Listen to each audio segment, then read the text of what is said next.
It's very difficult to share this story with someone, but what can you do? This story happened to me. It's still a part of my life. So I'll begin. They say women have intuition. They say you get a cold shiver down your spine or a sudden nausea when something's wrong. But that's not how it happened for me.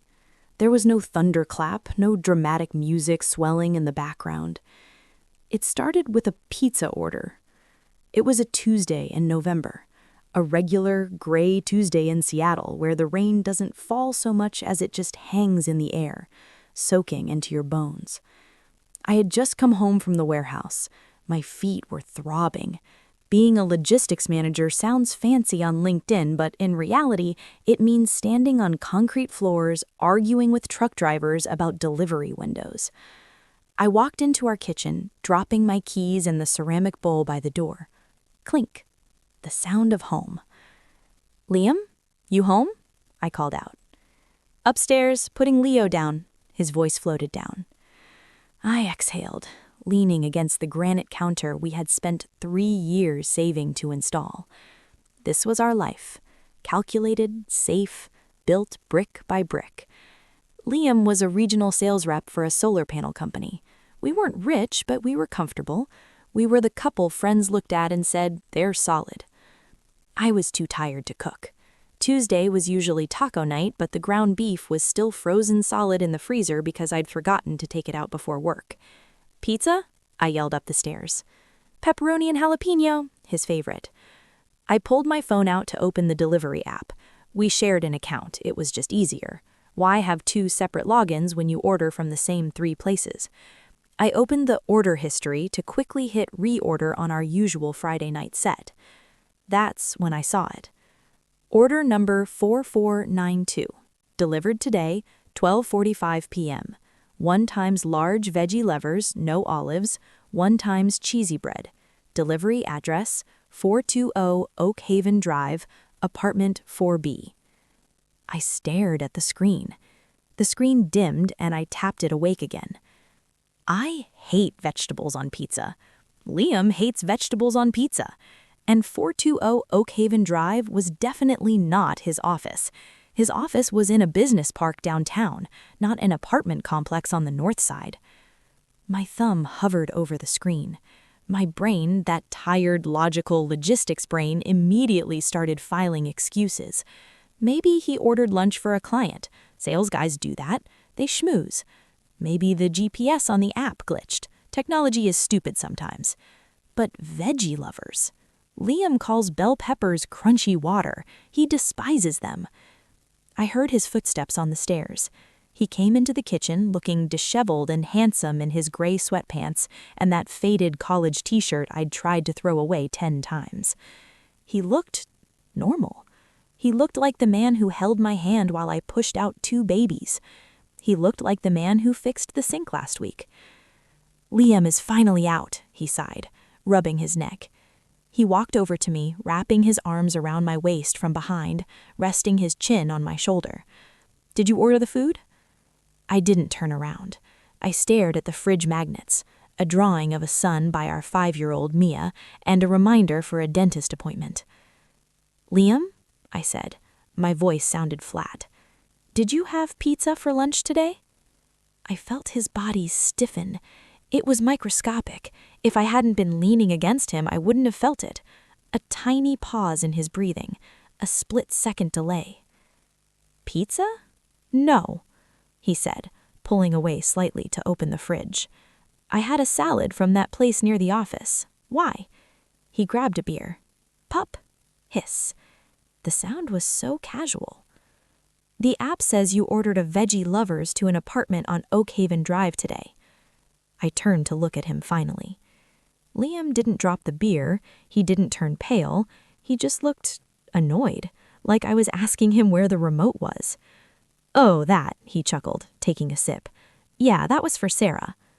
"Sarah?" "The new intern. It was her birthday or something, and the team wanted to get her lunch, but my phone was the only one with the app logged in. I think she put in her home address for the delivery, or maybe she's working from home today. I don't know, Sierra. I just handed her the phone." It was a good explanation. It was plausible. Interns are broke, bosses buy lunch. A veggie lovers? I know, right? Gross, he grinned. Hey, order me extra dipping sauce for the crust tonight, okay? He walked into the living room and turned on the TV. I stood there, phone in hand. I wanted to believe him. God, I wanted to believe him so badly. It was easier to believe him.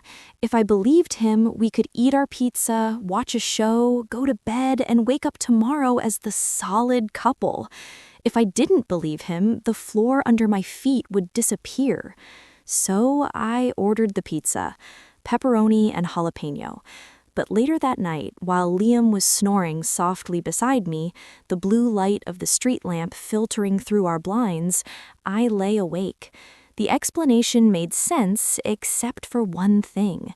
Liam is cheap. Not stingy, just careful. He tracks his expenses for tax write-offs religiously. If he bought lunch for an intern, he would have asked for a receipt. He would have mentioned it. And there was something else. The way he had said, Sarah, it was too easy, too practiced. I reached for my phone on the nightstand. I should have gone to sleep. I had a 7 a.m. meeting with the distribution team. But instead, I opened Instagram. Search Sarah plus solar tech. Nothing. Search Liam Woods plus followers. I scrolled through the list of people he followed. I knew most of them. Guys from college, his brother, random sports pages, a few cousins, and then a profile near the top, recently followed. Sarah_Jenkins98. Account private. Profile picture. A girl, maybe 24, blonde, standing in front of a mirror doing that pouty face that seems to be popular.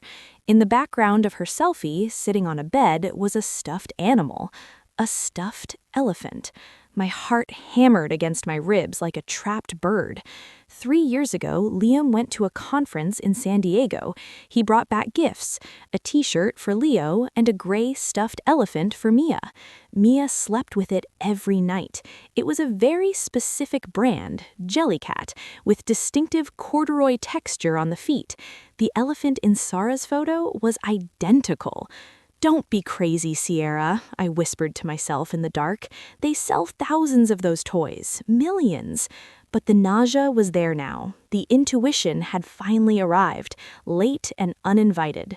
I looked at Liam. His mouth was slightly open, his hand twitching in his sleep. He looked innocent.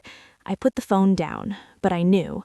I didn't know the details, I didn't know the extent, but I knew that the thread of our life had just snagged on something sharp, and if I pulled it, everything might unravel. I closed my eyes, but the image of the veggie lover's pizza and the gray elephant burned behind my eyelids. The next morning, I didn't confront him. I made coffee. I packed the kids' lunches. I kissed him on the cheek before he left. "Have a good day," I said. "You too, babe," he said, grabbing his travel mug. "I might be late tonight. Inventory check." "Okay," I said. As his car pulled out of the driveway, I didn't feel like his wife. I felt like a detective observing a suspect. I waited 10 minutes. Then I walked to the family computer in the den. Liam was sloppy with digital hygiene. He saved passwords for everything because he hated remembering them. I opened his email, not his work email, I couldn't access that, his personal Gmail, the one linked to our Amazon account, our bills, and the pizza app. I typed Oak Haven in the search bar. Nothing. I typed Sarah. Nothing. I sat back, feeling foolish. Maybe I was crazy. Maybe I was just stressed from work and projecting it onto him. I was about to close the browser when I saw it in the sidebar. Google Timeline. It tracks where you go if you don't turn it off. Liam never turned anything off. I clicked on yesterday. A blue line traced his path across the map of Seattle. 8 a.m., left home. 8:45 a.m., arrived at work. 12:30 p.m., left work. 12:50 p.m., arrived at 420 Oak Haven Drive. The dot sat there. It didn't move. Time spent, 1 hour, 45 minutes. He hadn't just ordered food for her. He had been there, in the middle of a workday, for nearly 2 hours. I stared at the screen until the screensaver came on, a slideshow of our family vacation to Lake Chelan last summer. Liam holding Leo on his shoulders, me laughing, squinting in the sun. We looked so happy. I wondered, looking at that photo, if he was already lying to me then. I didn't cry. That's the thing people don't tell you about the beginning. You don't cry immediately. You go into shock. You go into survival mode. I took a picture of the screen with my phone. Evidence. Then I stood up, smoothed my skirt, and went to work. Because the trucks were still coming, the mortgage was due in 12 days, and my life, however fake it now seemed, still demanded to be lived. But as I drove to the warehouse, gripping the steering wheel until my knuckles turned white, one thought played on a loop in my head. Inventory check. He said he had an inventory check tonight. I knew exactly where I was going to be tonight, and it wasn't at home waiting for tacos. My car is a Toyota Highlander. It's practical, safe, and littered with goldfish cracker crumbs. It is not a spy vehicle. I parked 3 blocks from Oakhaven Drive. It was 6:45 p.m. The inventory check was supposed to run until 9. I had told Liam I was going to yoga. I haven't done yoga since Mia was born, but he didn't even blink when I said it. That's the first thing you realize. They stop paying attention to who you actually are. They only see the function you perform. I turned off the engine. The rain had picked up, drumming a relentless rhythm on the roof. I sat in the dark, my breath fogging up the glass. I felt ridiculous.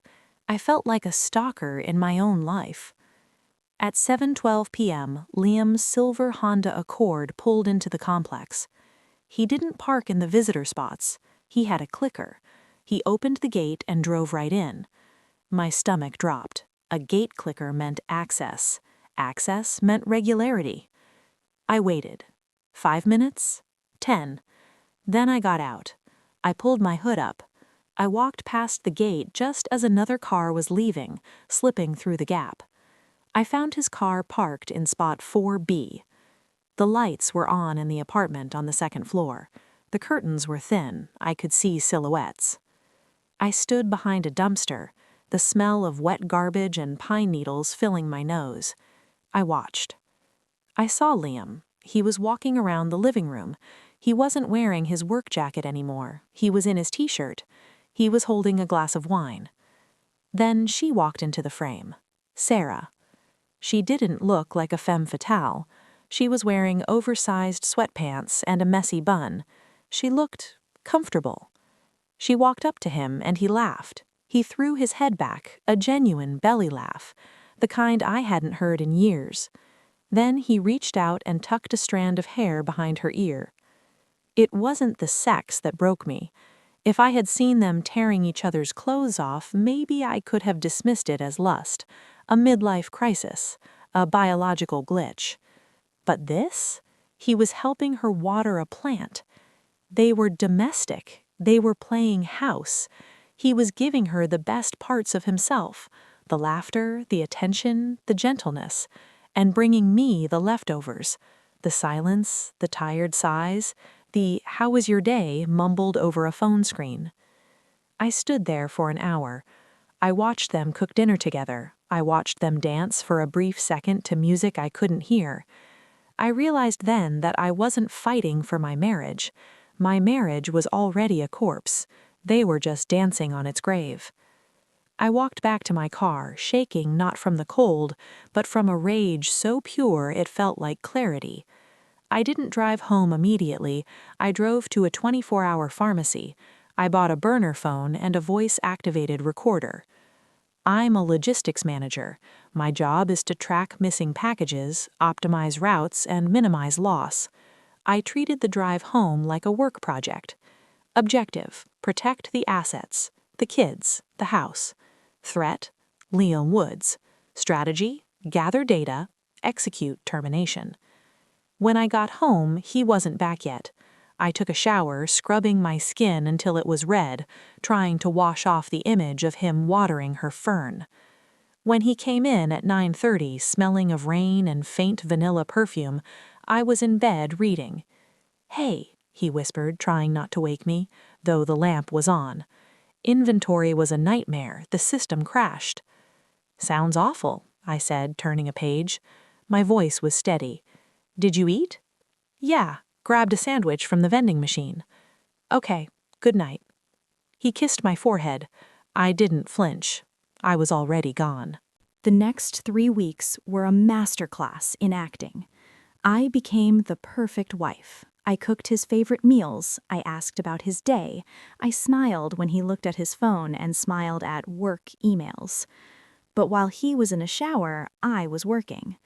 I learned his passcode. It was 12:05, Sarah's birthday, of course. I downloaded his bank statements. I found the second credit card I didn't know existed. The statements were a roadmap of his betrayal. Tiffany's, $450. Earrings for her birthday. Airbnb, Cannon Beach, $800. The weekend he was supposed to be at a sales retreat. Sephora, $120. But the worst financial blow wasn't the gifts, it was the cash withdrawals. $500 here, $1,000 there. I called the bank. I pretended to be the confused wife. "I see a withdrawal from our savings. Was that for the roof repair?"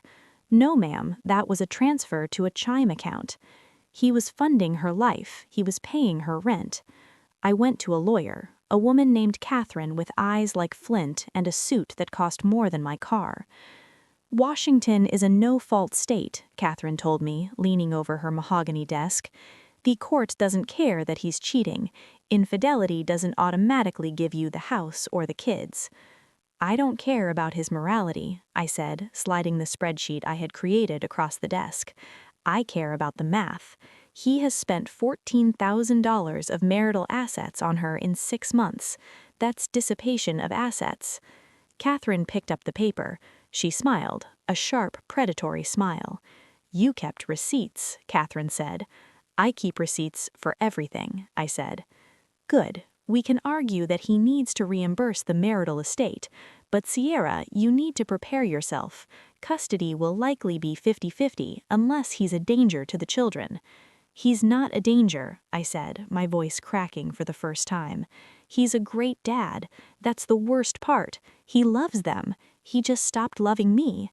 "Then we secure your financial future," Catherine said. "Do not leave the house. Do not tell him you know. Not until we have the papers ready to serve. If you tell him too early, he will hide money. He will gaslight you. He will try to turn the narrative." So I waited. December came, the Christmas season, the most torture I have ever endured. We went to get a tree. We took the photo for the Christmas card. Liam, me, Mia, and Leo, all smiling in matching flannel pajamas. I looked at the photo and wanted to vomit. It was a lie printed on glossy cardstock. The breaking point happened 2 days before Christmas. Liam left his phone on the kitchen counter while he went to take out the trash. It buzzed. I glanced at it. A text from S. S. I missed my period. The world stopped. The kitchen dissolved. All I could hear was the blood rushing in my ears. He came back inside, wiping snow off his boots. He saw me looking at the phone. He saw the notification on the screen before it faded. He froze. For a second, we just stared at each other. The silence stretched, heavy and suffocating. "Sierra?" he started, his voice jumping an octave. "It's not what you think. It's a joke. The guy's at work." I didn't yell. I didn't throw a plate. "Get out," I said. "What?" "Get out." "Sierra, stop. You're being irrational. Let me explain." He stepped toward me, reaching for my arm. I stepped back. "I know about Oakhaven Drive. I know about the inventory checks. I know about the $14,000 you stole from our savings. And now I know she might be pregnant." His face went pale. The mask of the confident sales guy crumbled. He looked like a child caught stealing candy. You checked my accounts?" he stammered. "I audited you, Liam," I said coldly, "and you failed." "It's complicated, Sierra. We haven't been happy for years. You're always working. You're always tired. Sarah, she listens to me. She makes me feel alive."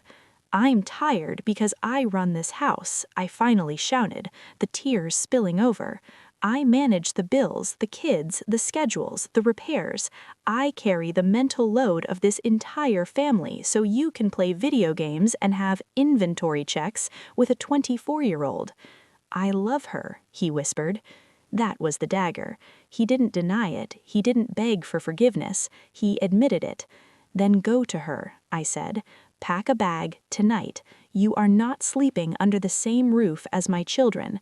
"It's my house, too," he yelled, his temper flaring. "I spoke to a lawyer 3 weeks ago.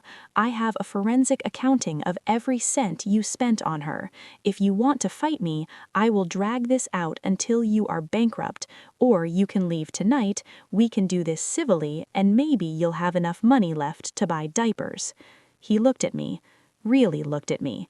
He realized then that he wasn't talking to his boring wife. He was talking to a manager who had just fired him. He went upstairs. I heard the zipper of a suitcase. Half an hour later, the front door closed. I locked the deadbolt.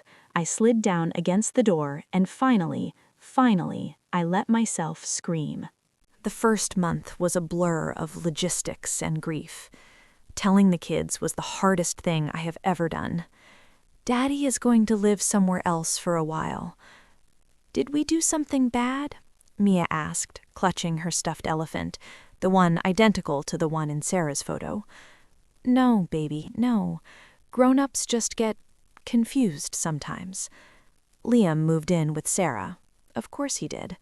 The pregnancy scare turned out to be false, just a delay, but the damage was absolute. The legal process was grueling. Liam tried to fight for the house. He wanted us to sell it and split the equity so he could buy a place with Sarah. "No," I told Catherine. "The kids need stability. I am keeping the house." I had to refinance. I had to drain my own 401k to buy him out. I took a second job doing consulting on weekends. I was exhausted. My eyes had permanent dark circles. But the house was mine. There were nights I felt like I was drowning. The silence in the bedroom was deafening. I missed him. I missed the habit of him. I missed having someone to help with the dishes, even if he did them badly. But then I would remember the inventory checks. I would remember the veggie pizza, and the anger would fuel me again. One afternoon, about 6 months later, I ran into them. I was at the grocery store. I turned the corner of the cereal aisle, and there they were. Liam looked tired. He had gained weight. He was wearing a shirt that was wrinkled. Sarah was on her phone, looking bored. "I told you we don't need the organic brand. It's too expensive," I heard Liam snap. "Whatever, Liam. Stop being so cheap." She rolled her eyes. They looked miserable. The fantasy had crashed into reality. Living together in a small apartment, paying bills, dealing with his child support payments, the romance was dying under the weight of logistics. They saw me. Liam froze. He looked at my cart, organized, full of healthy food. He looked at me. I was wearing a blazer, my hair fresh. I looked put together. "Hi, Sarah," he said, his voice small. "Liam?" I nodded. I didn't look at Sarah. She wasn't my problem. She was just a symptom. "How are the kids?" "They're fine. Leo made the soccer team." "Oh, that's great. I'll see them this weekend?" "If you're on time," I said. I pushed my cart past them. I didn't look back, but as I walked away, I felt lighter. The monster wasn't a monster. He was just a guy arguing about cereal price with a girl who was already bored of him. I am sitting on my back porch. It's summer. The kids are running through the sprinkler in the yard. The divorce was finalized 3 months ago. I kept the house. I kept the primary custody. He has them every other weekend. I kept my dignity. It hasn't been easy. The budget is tight. I have to fix the leaky faucet myself now, thanks YouTube tutorials. I am lonely sometimes. But I have discovered something. I liked the quiet. I liked knowing that every dollar in the bank account was there because I earned it and I saved it. I liked that I didn't have to wonder where my husband was. My phone buzzed. A text from a number I didn't have saved. "Hey, it's Mark from the warehouse. I know this is random, but would you want to grab coffee sometime? No pressure." Mark. The guy with the nice smile who always made sure my shipments were prioritized. I looked at the message. I looked at my kids laughing in the sun. I wasn't ready for a relationship. I wasn't ready to trust someone with my heart again. Not yet. But coffee? Coffee was just logistics, a scheduling of time. I typed back, "Ask me again in a month. I'm currently busy inventorying my own happiness." I put the phone down and took a sip of my wine. The scar was there. It would always be there. But the wound had closed. I was Sierra Woods. I was the manager of this life. And for the first time in a long time, everything was running exactly on schedule. Thanks for watching to the end. I'm sure you enjoyed it. Like and subscribe to the channel. Click on the next video mine on your screen. You'll definitely like it. Bye-bye.